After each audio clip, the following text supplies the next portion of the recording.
이런 것들 보셨죠? 뉴스들? 예. 그래서 이런 것들도 한번 그냥 보면서 체크를 좀 해봐야 될 사항들이다. 예? 노후 대비 자영업 진출 및 임대주택 투자가 증가를 확대를 한대잖아요. 그러면 인구를 구조를 봤을 때 3천만 명이 하면은 매달 10만 명씩 은퇴를 하고 1년에 120만 명 은퇴를 하면 그 사람들이 결론은 양쪽으로 나눠질 거 아니냐라는 거지. 자영업 아니면 임대사업 두 개잖아요. 예? 그렇다면 미리 가서 손 쓰고 있는 손 쓸 수밖에 없는 거잖아. 미리. 이제 스타트예요. 이제 스타트. 이제 스타트이기 때문에 미리 지금 들어가도 아직은 안 늦었어. 아직은. 그래서 미리 부증성에 투자를 하는 거지, 부동산은. 부증성. 늘어나지 않는 성질에 대해서. 그죠? 늘어나지 않는 건데 투자를 하는 거에 대한 걱정을 하실 필요가 없다. 왜? 돈은 계속 늘어난다. 돈은 계속 늘어나면 돈의 가치는 떨어지는 거고, 세상에 생산량은 정해져 있는 거고, 그죠? 쉽게 생각해서 신라면도 올랐다. 무한정 생산하는 신라면도 올랐고, 신라면의 수요가 폭등을 한 것도 아니고, 신라면의 공급이 줄은 것도 아니고, 신라면이 부증성을 갖고 있는 것도 아니지. 신라면은 무한 공급성을 갖고 있는 거겠지.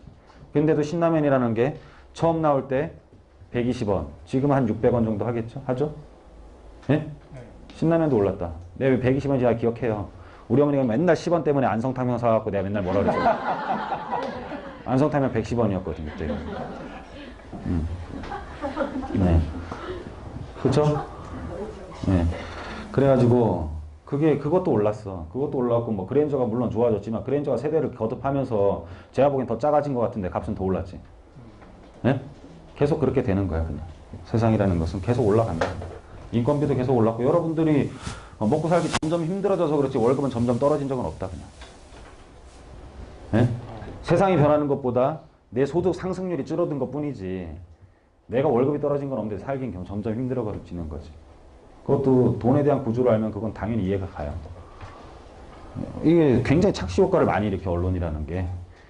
소득 상승률은 몇 퍼센트, 소득 상승률은 뭐 3%인데, 뭐 집값 상승률은 6%다.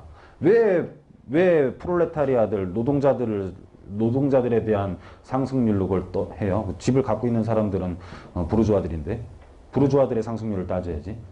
이건희는 60억 증여, 이재용이는 60억 증여받아 따지면 재산이 8조인데, 그러니까 잡혀가 있는 거지. 편법증이하고 막 하니까 열받아 안 받아. 국민연금 다 작살내놓고서. 그러니까는 당연히 잡혀가는 거지. 예, 그런 위에 사람들을 따지면 상승률은 어마어마하다라는 거예요. 원래 상위 몇 프로가 뭐 80%를 다 가져가잖아. 예? 그런 것처럼 상위 그룹을 조사를 해야지 하위 그룹을 조사해놓고서 거기에 대한 상승률이랑 부동산이랑 따지면 말이 안 되는 거지. 그걸 조종하는 사람들에 대한 상승률을 따져야 되는 거지. 그죠? 그러니까 자꾸 통계 오래 빠지면 안 돼요.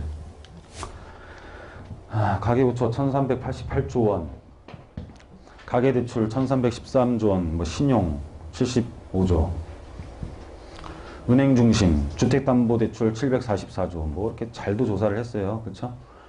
쭉 해갖고 뭐 그렇게 있다. 그런데 주택담보대출은 일반 주택담보대출 위주이나 최근 집단대출 등 증가, 당연히 집단대출 증가하지. 분양이 잘 되는데 집단대출 증가 안 해요?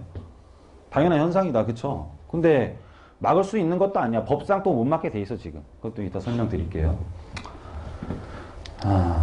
최근 가계부채 증가 추이는 주택담보대출 증가세와 밀접한 모습이다.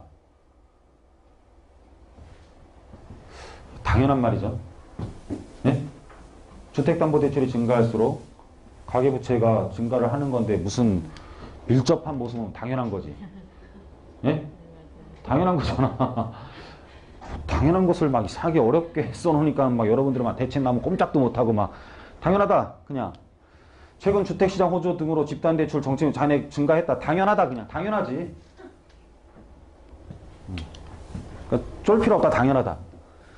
자, 자영업자 대출은 뭐 이렇게 늘어났다. 물론 뭐 부동산 임대업 대출 금액이 가장 큰 비중을 차지하는 한편 무슨 소리냐면 자영업으로 가는 돈보다는 그래도 아직까지 임대사업으로 가는 돈이 훨씬 더 많다.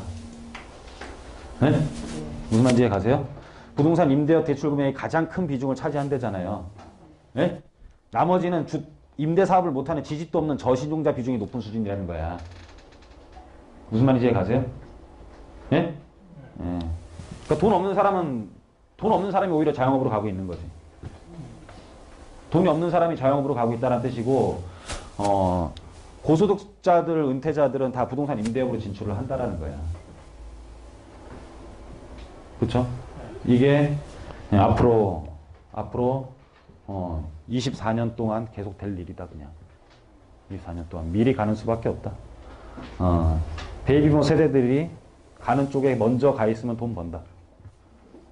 베이비부모 세대들이 가는 쪽에 먼저 마지막으로 이제 기다릴 수 있는 건 임대사업 쪽밖에 없어, 제가 보기에는. 왜냐면 우리나라의 부동산 가격, 특히 주택 부분에 있어서 베이비부모 세대들이 가장 큰 가격 상승 요인을 일으킨 집단이라고 보면 돼요. 한 700만 명 정도 되거든요.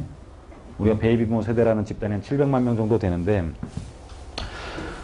그분들이 이제 사회에 딱 들어올 때가 보통 몇 년대요? 80년 초반이죠? 네? 80년 초반. 이때 우리나라 개발도상국이다 보니까는 이때는 막 우리나라 기업들이 제일 잘된 기업들도 없었고, 주택을 공급하는 주체가 거의 주택공사에 의지를 할 때란 말이에요. 그러다 보니까는 강남이고 어디고 간에 주공아파트, 시형아파트 이런 것들을 엄청나게 때려짓던 시기야. 이때가 주공, 시형 기억나시죠? 이때 좀 괜찮았던 아파트들이 뭐 라이프건설, 예? 극동건설, 예? 이런 데들 몇 개 있었고 옛날에 뭐 현대건설 뭐 있었고 삼익, 예? 이런 것들 옛날 브랜드를 쓰고 있던 것들 이런 것들이 대부분이 있었고 나머지들은 뭐 이제 건설회사라고는 이렇게 많지가 않았었어. 그래서 주택이나 뭐 이런 데서 이제 많이 짓는 거지. 그러니까 이때 아파트 값들이 어떻게 돼요? 막 베이비부모 세대들이 막 들어오니까 뭐 자고 나면 오르잖아. 네? 자고 나면 오를 때죠. 쭉 자고 나면 오르다가 이 사람들은 어떻게 돼요? 자녀를 한 최하 2명에서 한 3명 정도 낳잖아요. 결혼하는 시기도 굉장히 빨라지. 남자가 뭐 이때 취직하고 결혼 안 하면은 여자를 뭐 자기 버리는지 알고 막 매달리고 그랬다며. 네? 네? 뭐 취직하면 무조건 결혼해야 된다며요. 이때는. 결혼하고 뭐 자녀 계획이 어디 있어? 막 그냥 막 낳는 거지 그냥. 그러다 보니까 2-3명 낳고 그러다 보니까는 자녀가 크는 시기가 2000년 정도 될 거 아니야. 그죠? 자녀가 20살이 되는 시기잖아 그때는. 그럼 자녀가 20살이고 애가 3명이고 하면은 어떻게 되겠어요? 20년이 아파트는 20년이 지났지 애들은 크지 애들 숫자는 많지 하다 보니까는 이때 재건축이 스타트가 되는 거야. 이때 재건축이 스타트가 되면서 2000년도 초중반까지는 대형 평수가 아파트 값을 좌우를 해요. 왜? 얘네들이 있으니까. 애들 3명이 있잖아. 잘못해갖고 이제 여기 가양동으로 가면 망한 거고. 네. 그래갖고 이러다 보니까는 이제 자녀들이 크고 있다가 얘네들이 이제 빨리 시집장가를 가면 되는데 얘네들이 시집장가를 안 가. 얘네들이 20대고 막 30살이 될 동안 안 가는 거야. 그 안에 얘네들이 20대 때 시집장가 간 애들은 엄마들이 집을 다 팔아버렸어. 대형 평수들을. 근데 시집 안 간 애들, 시집장가를 안 간 애들은 계속 집을 갖고 있다가 2008년도부터 가격이 떨어지는 걸 경험을 하는 거지. 왜냐면 우리가 은퇴를 딱 하고 막 이러다 보면은 이제 무서운 건 사돈밖에 없거든. 사돈 보여주고 집 팔라고 하는 거야, 다. 응? 그러니까 애들이 시집장가 안 가니까 시집장가 갈 때까지만 갖고 있다가 애들 이제 출가하면은 그걸 핑계로 니네들 나갔으니까 하면서 주거비용을 확 줄여버린단 말이에요. 대부분이. 근데 그게 아니면은 그냥 보여줄 때까지 그냥 끝까지 버티는 거야, 그냥. 애 나갈 때까지. 그래서 빨리 파는 사람들은 괜찮으니까 이때 결혼해서 저희 집을 팔게 됐으면 자녀들이 효도한 거나 마찬가지야. 그렇지, 결과는. 그죠? 네. 제일 오래되신 분이 맞다 그러니까 이제 제가 막 정확하게 말을 하고 있는 것 같아요, 지금 제가. 네. 그죠? 결론은 뭐냐면은, 재건축이라는 것도 이 사람들이 원하고 할 때 미리 샀었고, 대형 평수가 이 사람들이 원하는 걸 미리 샀었고, 이 사람들이 버리는 시기에는 이 사람들의 물건은 다 떨어졌다라는 거야. 그러니까 700만 명이 움직이는 시장은 우리나라에서 어마어마한 큰 거대 집단이라는 거지. 그러면은 이 사람들이 가기 전에 먼저 가 있으면 끝이야, 그냥. 엄청 쉬워. 왜냐면 밀려오니까. 그렇지 않아요? 뭘 하겠냐라는 거지. 늘어나는 게 지금 뭐가 제일 많이 늘어났냐 보고 있으면 뭐 그거밖에 더 있어, 지금. 여기서는. 그죠? 네? 부동산 임대업 진출이 굉장히 많은 거지. 그리고 지금 현재 문재인 정부에 있어서도 장려하는 건 이거밖에 없는 것 같아, 그냥. 잘 신경을 써보세요, 그냥. 이 부분에 대해서. 자, 가계부채 총량이 단기간 내 추세 이상으로 급증을 평가 대응 방향. 금융 완화 기조, 주택시장 호조 등으로 인해 주택담보대출 중심. 최근 2년간 부동산 관계가 굉장히 좋았으니까 당연히 오를 수밖에 없었던 거고. 자, 높은 증가세가 지속될 경우 가계 상한 부담금 가중으로 이어져 소비 여력 위축 및 성장 제약 요건으로 작용 가능성도 크다. 맞는 말이죠, 뭐. 아, 금리가 1% 이상 올라가긴 굉장히 어렵습니다. 예. 우리나라도 마찬가지고 미국도 마찬가지고 미국에 대한 주택 가격은 어느 정도 회복을 했고요. 가장 큰 미국에 대한 문제는 상업용 부동산이 있어요. 상업용 부동산 대출이 90%가 넘어 걔네들은. 그러면은 걔네들이 만약에 금리를 올리면은요, 상업용 부동산에 대한 이자 상환 능력이 완전 제로에 가까워져요. 그럼 미국은 상업용 부동산이 망가지면서 또 한 번 위기를 겪게 돼. 올리지를 못해. 진퇴양난이야 걔네들도. 못 올립니다. 절대로. 1% 이상. 제가 왜 이렇게 자신 있게 얘기를 하느냐면 신한은행 지점장 3명이 그렇게 얘기를 하더라고. 뭐 내가 뭐 똑똑하겠어요, 솔직히? 네? 신한은행 지점장이 그렇게 얘기를 하니까 신한은행 지점장이. 네, 제가 신한은행에서는 좀 역할을 하는 부분이 있거든요. 여하튼 간에. 하지만 시스템 리스크 가능성은 낮고 관리 가능한 수준이다. 관리 가능한 수준이래요. 그쵸? 차주의 상환 능력이 꼼수인 것 같아요. 그러니까 저소득층을 살리기 위한, 구제하기 위한 그건 것 같습니다. 제가 보기에는 그냥 큰 특별한 건 없습니다. 양호하고 대출 분기실 가능성이 제한적이다. 꾸준한 대출 구조 개선으로 가계의 대출 건전성은 제고하겠다. 뭐 이렇게 가는 건 맞아요. 맞고. 뭐 30년에서 15년 줄였는데 뭐 많이 줄인 거예요, 그거? 솔직히 30년 계획하는 사람 이상한 거 아니에요? 난 이 집을 사서 여기서 30년 동안 살면서 갚겠다. 그 계획을 한 사람이 더 이상한 거 아니야? 사면 그 집에 3년 살 거예요? 나는 그게 더 이상한 것 같은데. 집 사면은 생애 최초 구입하면 30년 살 거야? 뭔 30년 상환을 해, 거기서. 말도 안 되는 소리를 하고 있어. 또 30년 이상 살 사람도 별로 안 되는 것 같기도 하고. 농담입니다. 30년이란 계획은 잡을 수가 없는 계획이에요. 근데 15년으로 줄었다고 해서 그게 큰 문제가 일어날 것 같지는 않습니다. 그리고 추가 대출에 대한 규제가 제일 많거든요, 지금. 근데 우리가 집이라는 거를 살 때 추가 대출 받는 직장인은 더 없어요. 왜냐면은 지금 DSR을 하게 되면요, 직장인들은 더 이상 그렇게 못해요. 왜냐면 직장인 대부분은 마이너스 대출을 쓰고 있거든요. 그럼 총부채로 가버리면은 직장인은 더 이상 하지도 못하고, 또한 직장인 자체가 웬만한 소득이 있지 않은 이상 자기 집 대출이 있는데 추가적인 대출을 얻어가면서 투자하는 배짱 있는 사람이 많지 않습니다, 대한민국에. 그리고 그거 별로 필요가 없어요. 왜? 우리나라 전세 제도가 있잖아. 전세가 있으면은요, 대출로 안 나와요. 전세 끼고 살려면 대출이 아예 안 나온다니까. 그리고 대출이 있으면 전세도 안 들어오고. 그죠? 아무 의미 없는 겁니다, 사실. 제가 보기에는. 여러분들 이거 너무 자, 단기적으로 차주별 맞춤형 접근을 통해 위험 요인을 해소하는 한편 7대 핵심 과제인데, 7대 핵심 과제를 한번 봤더니 첫 번째 나온 것부터가 취약자주 맞춤형 지원이야. 그냥 첫 번째 나온 것부터가. 네? 그래서 부담을 완화하고 뭐 결론은 뭐 탕감해주겠다라는 그런 내용들도 있어요. 네? 이러면 또 다른 쪽에서 세금을 많이 거치겠지. 이건 금융으로 풀 수 있는 문제는 아니잖아. 어느 쪽에 하나를 탕감을 했으면 뭐 나라에 대한 복지 정책이 굉장히 잘 돼가지고 돈이 많거나, 또는 우리나라 예산의 일부를 글로 쓰던가. 그게 아니라면 결론은 예산이 모자라면 예산을 거두려면 또 세금 많이 예산 세금 아니에요, 그쵸? 예산 이퀄 세금이잖아. 그러면 세금이 어딘가에선 많이 거쳐지겠지. 그렇다면 거치려고 하는 게 사실은 보유세는 절대 못 건드릴 것 같고, 왜냐면 보유세를 건드리면은 베이비부 세대들 또 난리 날 거 아니에요. 지금 은퇴해갖고 지금 자영업을 하느냐, 임대업을 하고 있느냐, 뭐 지금 진퇴양난의 길에서 보유세를 올려버리면 자영업자이 지금 일을 안 하고 있는 굉장히 많은 어떤 인구를 차지하고 있는 계층에서 조세 저항 같은 게 굉장히 많이 일어나겠죠. 그쵸? 그것도 못할 것 같고. 여하튼 간에 어디서 세금을 거칠지는 한번 봐야 되는데, 이 세금도요, 이 세금 올려야 돼요, 내려야 돼요? 세금 내려야 돼요, 올려야 돼요? 내려야 된다고 생각하는 사람 부자야. 올려야 된다고 생각하는 사람은 가난한 사람이고. 근데 둘 다 아무것도 모르는 거야, 사실은. 근데 대부분은 그렇지. 근데 세금이라는 것은 두 종류가 있잖아, 사실. 우리가 직접세라는 게 있고 간접세라는 게 있잖아요.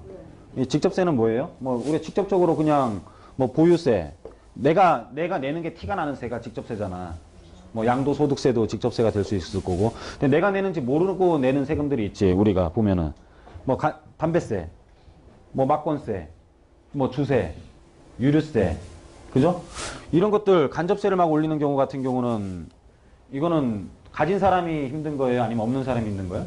없는 사람이 더 힘들지. 왜냐면 이건희가 한갑이나 막노동자가 한갑이나 담배 내는 세금은 이건희랑 얘랑 똑같잖아. 에? 그러면은 이게 웃긴 거예요? 웃는 건 좋은 거예요. 많이 웃으셔야 돼요, 어머니는 특히. 근데 이제 또 웃긴 내용이 갑자기 지하철에 생각나갖고 혼자 웃지 마시고 그럼 사람들이 또 이상하게 쳐다보거든. 이 간접세를 올리는 것은 이제 우리가 없는 사람들에 대한 세금을 상대적으로 올리는 것은 이거는 이 보수의 정책이야, 보수의 정책. 네? 박근혜가 담배세를 뭐 올려서 담배가 갑자기 2,000원에서 4,000원으로 뛴 것처럼 이런 거는 간접세고 이제 서민들은 여기에 많이 포함되어 있으니까 직접세를 올리는데 과연 뭐를 올리겠냐인데 보유세를 못 올린다 그러면 우리가 세금이 발생하는 부분에 대해서 많이 올리겠지. 세금이 발생하는 부분에서 올리는 거는 두 가지 종류밖에 없어요. 우리가 실질적으로 처분에 대한 세금과 소득에 대한 세금. 물론 처분도 소득이겠지만 양도소득세. 소득세는 여러 가지 종류가 있잖아요. 우리가 뭐 근로소득이라든지 처분소득에 대한 양도소득이라든지 뭐 또는 일시적인 소득이라든지 여러 가지들이 있잖아. 그래서 실질적으로 발생하는 세금에 대해서 나눈 게 직접세금이란 말이에요. 그렇다면 여기서 이제 올려야 될 세금은 우리가 수입이 발생하는 데서 내는 것과 앞으로 너 수입이 발생하면 내게 하겠다라는 건 부동산에서는 양도소득세밖에 없단 말이에요. 근데 양도소득세를 올리면은요, 우리나라 사람 안 팔아. 안 팔아. 왜? 일어나지도 않았는데 내가 왜 팔아? 팔면은 막 다 날라가는데? 우리나라는요, 근로소득세는 잘 내도요, 양도소득세 내면 큰일 나는 줄 알아, 우리나라 사람들은. 엄청나게 아까워해. 부동산 관련 세금처럼 우리나라 사람들이 아까워하는 세금이 없어요. 예? 버는 건 생각 안 하고. 그죠? 안 판단 말이야. 그리고 우리나라 기부문화 자체가 없단 말이에요. 기부문화 자체가 없고 출산율이 엄청나게 낮아. 줘버리면 돼, 그냥. 우리나라는 증여문화야, 증여. 기부가 없어, 기부가. 부의 상속이지 기부가 없단 말이에요. 그럼 안 팔면 되지, 뭐. 안 팔면 되지.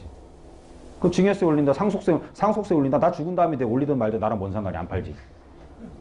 그렇지 않아요?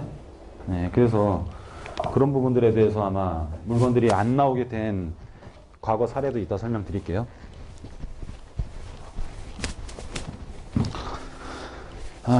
그래서 총량적 리스크 관리를 하면은 거시적 차원에서 가계부채 연착륙 유도를 하고 가계부채 증가 취약 부분 집속 관리를 하겠다. 관리했죠, 뭐 다 계속. 어려운 내용입니다. 그냥 대강만 보고 계세요, 그냥. 취약자 맞춤형 지원인데 너무 많아. 이게 제가 보기엔 준 거 같은데 그냥 빼버렸어요. 우리 것만 보자, 그냥. 취약자 측 말고. 잠깐 옷 좀 벗고 하겠습니다.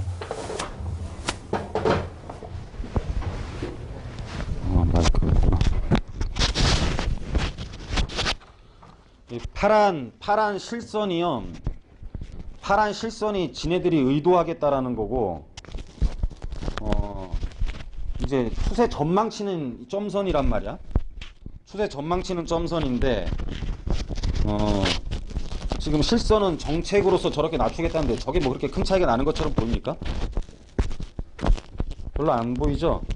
무슨 말인지 이해 가세요? 네, 그리고 저는 지금 이 정책에 대한 실효성이라든지 그런 것들이 별로 없다, 그냥.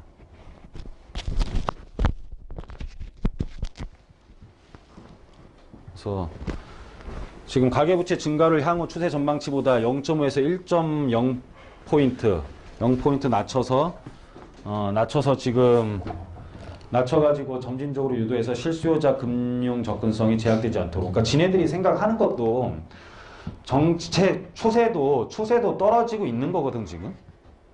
지네들이 예상하고 있는 것도 떨어지고 있는 거예요. 네? 부동산 경기가 있는 대로 지금 올라갔다가